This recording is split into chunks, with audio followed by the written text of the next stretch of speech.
Hey guys, welcome back. It's Sarah. And Whitney. Today we're doing another one of the crowd favorites, the Hey Whitney. Hey, hey. So, you ready for the hot seat? Yes, let's do it. There's some really awesome questions. Thank you guys so much for submitting and keep sending them. Yes. The best way is to send it to sarah@previalliance.com. Nice. Or you can tweet us. That's We're right. on Twitter, so just send us these questions. But we want to answer what you guys are thinking about and feeling. The real life questions. So today, the first one. Hey Whitney, I'm finding myself thinking worst case now that I'm a mom. Baby is sick, I immediately go, she's going to be in the NICU or worse. I used to handle things better before, but now it seems like I'm a mom, I just can't. So a lot of this sounds like intrusive thoughts. Mm-hmm. It is that worst case scenario thinking where it really kind of snowballs. Yeah. So, and we talked about this in a previous episode, but there's a difference between intuition versus anxiety/intrusive thoughts. So the intrusive thoughts are worst case scenario. It's going to be one of those, oh, my baby has a cough. Oh my God, what if it's RSV? What if she ends up in the hospital? What if she ends up in ICU? What if she ends up on a ventilator? And Mm-hmm. And very quickly, all of a sudden you go from she has a cough to she's in ICU on a ventilator because of RSV or whatever else. Right.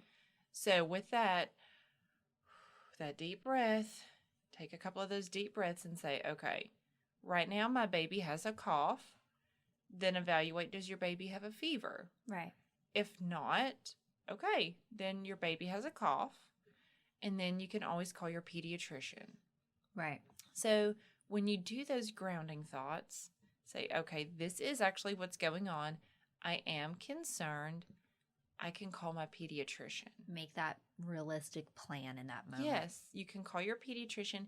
If it is middle of the night, you have to ask yourself, okay, do I legitimately think my baby's about to go on the ventilator? Mm-hmm. Or do I just feel like, ooh, I really want her to be seen by somebody and Right. evaluated or swabbed to know what we're dealing with? Right. Because those are two very different things. Mm-hmm. One of those will land you in the ER. Yes.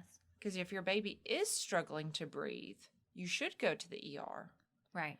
If it's a cough, but baby is breathing, baby's breathing is normal. Right. It's not rapid. It's not labored. It's not, you Or don't their have, retractions where Exactly. you see their Mhm. breaths literally going in beside their little, like, exactly. in between their collarbones and rib bones. Absolutely.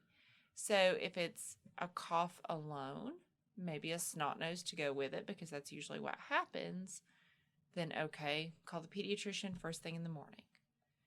If it's more than that, let's say they have a super high fever. Mm-hmm. Let's say those retractions are taking place. Their breathing is just off. You go to the ER. Then you go to the ER. Or call 911 if you don't feel safe even traveling. Yeah. Because if you don't have someone to, if you want to ride in the back or you're like, this is an Absolutely. hour away. Yeah. But I think as moms, if to some extent, Yes. I do recognize now, even I do still have intrusive thoughts, which Yeah. intrusive thoughts do not mean you're headed to the psych ward. No. Okay. Mm-mm. It's common more so in motherhood than Yes. not. Mm-hmm. You're still a good mom. Yep. And it's calling it what it is. Yes. And this is often, I found, a stress response for me. Yep. Feel out of control. I'm worried. Yeah.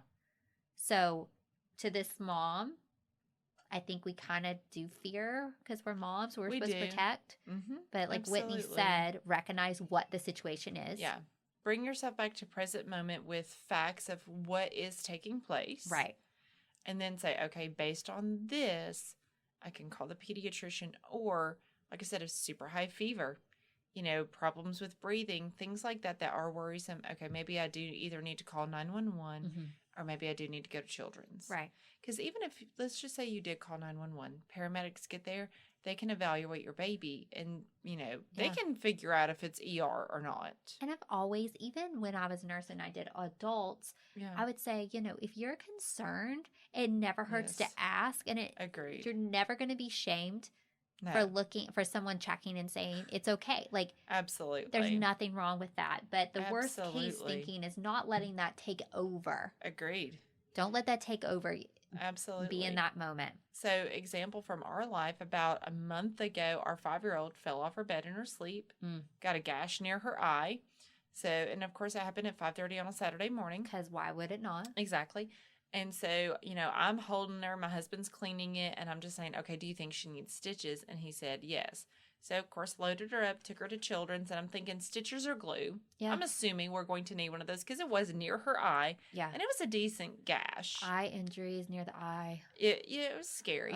So we go there and, long story short, they go in, they clean it. They're like, actually, it's not as deep as it appeared when you first got here.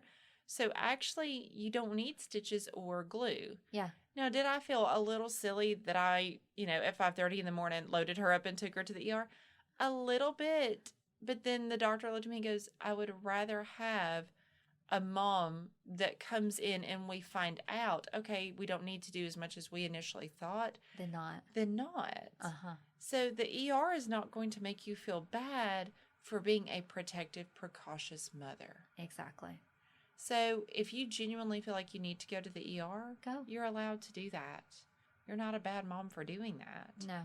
But again, use those grounding thoughts. Figure out your intuition, which is, okay, they need to be seen, which is what I felt after my daughter got the gash in her eye. Versus extreme anxiety or fear. Yes. Oh my God, she's going to end up in ICU on a ventilator. And we're spiraling. And I understand an eye gash is not the same as a respiratory thing because respiratory stuff does make me more nervous. But I could spiral back in the early days of Will. I could totally spiral into I wouldn't recognize common sense speak from Bill. Yeah. Mm-hmm. So that's a possibility for me, Yes. truly, So I get that. Yeah. But ground yourselves, Mom. Trust your intuition. Yeah. Take a second. Breathe. Yes. Get your regulation Kinda going. Slow it down a little bit. Pump the brakes. Because in panic, it's easy for us to panic. Oh, yeah. But calm ourselves for a second. Yes. And you guys got this. That's Great right. question. Ooh, next one. Bringing in the mother-in-law. Oh, dear. Hey, Whitney. My mother-in-law constantly shames me on how I choose to parent. I recognize she raised several children, but I'm choosing to do things my way. And she constantly criticizes me. How do I handle this? So this is a hard one because this is where we have to put in boundaries. Oof. And boundaries are never fun to put into place. And it's never fun for someone to put a boundary on you. No. So think of it like a toddler. You tell your toddler, no, you can't have ice cream for breakfast. They're probably going to have a meltdown in the floor and kick and scream. Oh, yeah. Right? Blow snot, the whole deal. Oh, yeah. And so it was not fun to tell your toddler no. Your toddler clearly was not happy that they had a boundary put in place, but that boundary is ultimately for their good. Yeah, it's like a guardrail when we're driving. It is. And so boundaries or rules are there for the betterment of everybody, even if they're not fun or easy to deal with. So with your mother-in-law, if it is one of those where she says something like, well, I would have done it this way, you can say, and I know that you most likely did with your kids, and that's perfectly fine. However, these are my children, and this is how I am wanting to raise them. Yeah. And so you're kind of validating, yeah, you did do that with your kids, and that's not a bad thing. That's not a wrong thing. I'm just choosing to do different. And as long as no one is harmed by the different, it's okay. And if she keeps pushing, what do you do in that? If she keeps pushing, if it's one of those, I don't know, I can't think of a good example off the top of my head, but if it's one of those, she said, well, I would have done it this one, you say, well, I'm actually going to do it more so like this, and you says something like, well, it would really be better if you did it this way, like just kind of keeps on with that. That's when I would say, I hear you. I know that you would have done it differently than me, but this is how I'm doing it, and I would really appreciate you respecting that. Yeah. And you try to say it as calmly as you can. I know that's super hard in the moment. If after that you ask her to respect your, boundaries and your parenting choices and styles, and she still just kind of keeps on keeping on, I hate to say it like this. This is going to sound harsh. You may have to ask her to leave. Yeah. Or you may have to leave the situation depending on where you are. Okay, it's time for so-and-so's nap. We're, we're going to leave now. Yeah. There was some, speaking of boundaries, with Will, I was obsessed over his sleep. Yeah. So I had a huge boundary of not missing his nap because I felt like I can control that. Yeah. Had a lot of pushback. Yeah, I'm sure. To the point of I was, this is not what we did. We always did X, or, Yeah. this is what I'm doing. Yeah. Thank you. Mm-hmm. But boundaries, you learn boundaries really quickly You as a do. mom. And you can even say, you know what? It sounds like we just need to agree to disagree. Mm-hmm. And that's okay. And sometimes these people that push our boundaries, I feel like they almost are waiting to see to what level you hold your boundary. Yes. Same as my toddler. Yep. If I give in for a second, yes. he's going to think, oh, I'm going to keep pushing wearing mom down. Uh-huh. Does he sometimes wear me down? Absolutely. Oh, for sure. But when we're talking adult to adult, holding that strong. Absolutely. You said it, they need to respect it. Mm-hmm. Keep on the good fight there. Yeah. And again, you can always use that line of we need to just agree to disagree. And move on. Absolutely. And at the end of the day, you're the mom. Yep. And you're allowed to parent how you parent. Different generations can sometimes be really challenging. Yes, that is accurate. All right, next one. Okay, Whitney. Mom brain is real. It is. Mm-hmm. Sometimes it feels like I can't process or think. A zillion sounds, and I feel so overwhelmed. My mind's going everywhere. Does this ever stop? What can I do? So I empathize with this because this would be me. Yes. Does it ever stop? I wish I could tell you. I don't really know because I'm in the thick of it. Yeah, I have a 5-year-old and an almost 2-year-old, and still kind of have that mom brain. Yeah. Not as bad as pregnancy brain. Yeah. Yeah. Or that like immediate postpartum. Yeah. Mm-hmm. So it's not as severe, right, as it was during those times, but I definitely still have those thoughts of I'm forgetting something. What am I forgetting? Right. Kind of have to, run through the whole catalog of things of, did I remember this? Did I remember that? So that can be normal. Lists are very helpful for me if you feel like it's a forgetful thing. Okay. So especially like, let's just say you're packing to go on vacation and you just kind of have this feeling of, okay, am I forgetting something? I feel like I'm forgetting something. So if you've got your list, you go through and you check it off. Look at your list again. Mm-hmm. Is there anything that's left off? Are there things that you're going to get when you get to your destination? Right. Or is it you think, oh my gosh, what if I forget to turn the stove off or unplug my flat iron or lock the doors or whatever?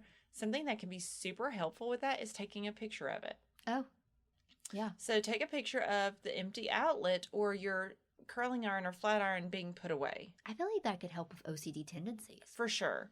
So taking a picture of the stove and then the oven to be like, nope, the knobs are off, the panel's off. Taking a picture of your door with it being locked. Taking a picture of the garage door being shut. Yeah.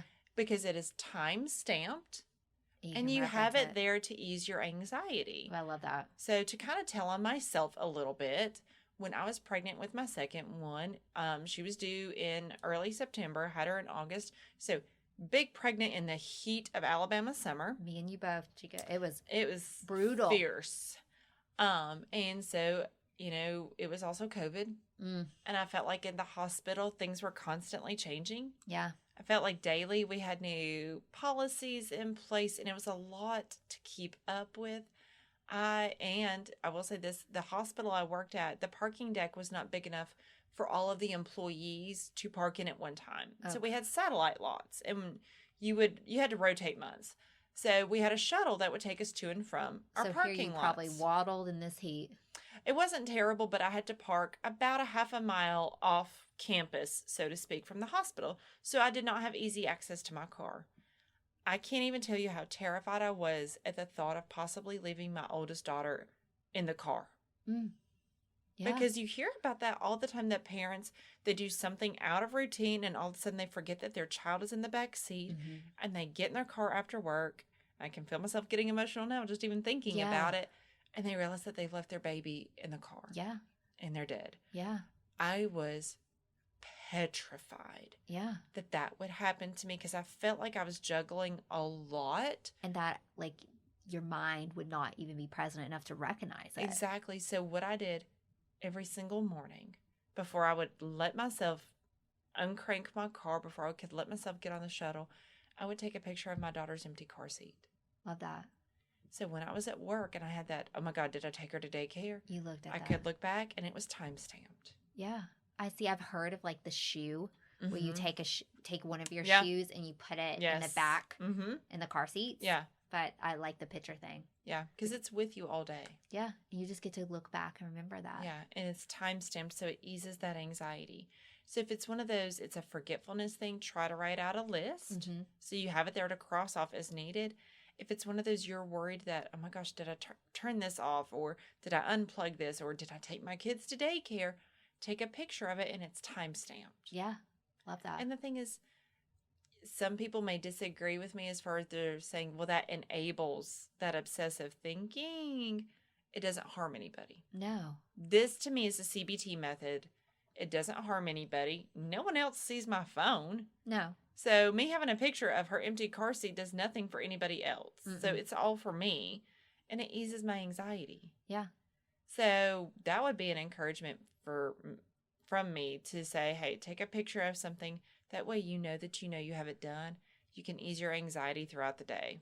It's a couple of things that I've found being, I feel like, torn in a million places. I totally relate to that. Is I know what my best hours are for me to be most alert. Yes. So I try to do my more challenging, difficult things during that time, because I know at a certain point in the day, I get kind of tapped out. Oh, yeah. Or I get more overwhelmed easily. Mm-hmm. And then Bill and I have been trying to do, we don't do great about it, but like a minute or two of just meditation to clear our brain. Yeah. But I know we was talking about this before off the podcast. It's just this heat. I was saying the heat triggers me and I feel like my whole body getting dysregulated. It's just like up and down. Yep.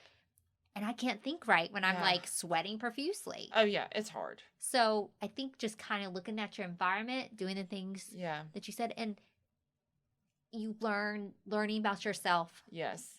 Well, and I saw this too on Instagram. Even, if you take like a 2-minute dance break, getting up and moving around helps clear our brains. Yeah. Because I know for me personally, if I can exercise, I feel so much better. I feel so much better. I have a lot more clarity. Yeah. Even if I don't have a lot of energy prior to exercise, and I'm just kind of like, oh, I'd rather just stay in those bed. Good endorphins. It does. And so even if you just, you get up and you stretch, or you do a couple of yoga poses, or you do a dance break, or you do some jumping jacks, just something to kind of move around, even if it's for 30 seconds. It helps. That can help bring some clarity to our mind. I do that with our toddler, Will. Sometimes I feel like he has all this like built up. Yeah. And he can't concentrate. I was like, okay, buddy, do we need to make a lap? Do we need to do 10 frog jumps? Maybe I need to start doing that with him. Mm-hmm. Great question, guys. All right. The last one for today is, all right, Whitney, my husband says I ritualize things. For example, I have a specific order I like to do bedtime routine with my baby. I do find myself getting upset if he misses a step. He says this is a problem. Why do you think that? So this sounds a little like it's an OCD flavor. Okay. I don't know that I would come out and say it's a diagnosis for that, because, again, I think in the postpartum time frame, there's a lot we don't have control over. And if baby's bedtime routine is something we have control over, we want it to be very methodical and kind of meticulous. Yeah. Especially if it actually helps your baby sleep. Yeah. So, and I know as parents, again, we've talked about this before, sleep is this unattainable goal. Yes. That very and it's basic like if our life function. And if our baby sleeps through the night, one night we're like, okay, what exactly did we do again? Let's get a play-by-play. Stand on one foot. Yes. You don't breathe. You jump 10 times. Oh, we'll do it every night. Absolutely. And so you may feel like, okay, I have a bedtime routine that works for our baby, but if you miss a step, it's going to throw everything off. And then I'm going to get really mad and resentful at you if you do that. So there's a little bit of an OCD flavor there, but I think ultimately it comes back to anxiety and a little bit of a control. And so with that, I would say, okay, what step was missed? Yeah. Is it, because I always remember hearing like bed, bath, book. We do that. And so, but let's just say like you do bath time, you do bottle, he forgets the book and puts the baby in the crib to sleep. Is that the end of the world to miss the book? Yeah, no. Probably not. But if you're in that like, this is the only thing I got to control right today, or I asked you to do this one thing, you didn't do it. Yeah. So part of that is you feel maybe, I don't know that invalidated is the right word. That's the word I'm looking for.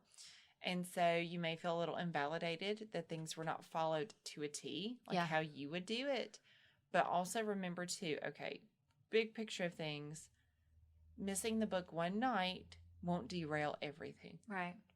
You know, if you do a sponge bath instead of a full bath, that's going to be okay. Yeah. Because especially when babies are little, Oh, like yeah. that, you're not bathing them on a nightly basis. We used to do lotion a couple of nights in a Yeah. row, and then we would do a Hit bath. the hot spots. Yeah. Uh-huh. And so even just kind of having that simulation was really good Yeah. for our older daughter. And so with that, realize your husband's not trying to invalidate you. Yeah. That's not his goal or benefit of the doubt. I'm assuming it's not his goal. If it is, that's a whole different, that's a whole different, hey, Whitney, that's a question. different session. Yes. That's a different session. But realize, okay, if we miss a book, it's not the end of the world. We'll try again tomorrow. It will be okay. How can she explain that to her husband of why she feels more comfortable in a ritual, as he calls it? Just because it's probably one of the only predictable things of her day. Yeah. And then it's going back to being real about motherhood. Yeah. Like nothing is really predictable when it comes to babies and kids. And that bath or bedtime routine is probably one of the few things that is predictable. Or the most cherished time maybe for that mom of the day. The most time if you're working. Yeah. You know, that's your special time. Yeah.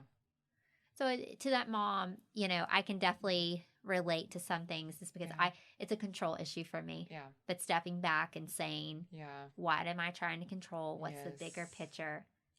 And like you said, your husband or support is trying to help you. Yes. Not harm it. Absolutely. Guys, these were phenomenal. Good job, y'all. Keep sending them in. That's right. Till next time.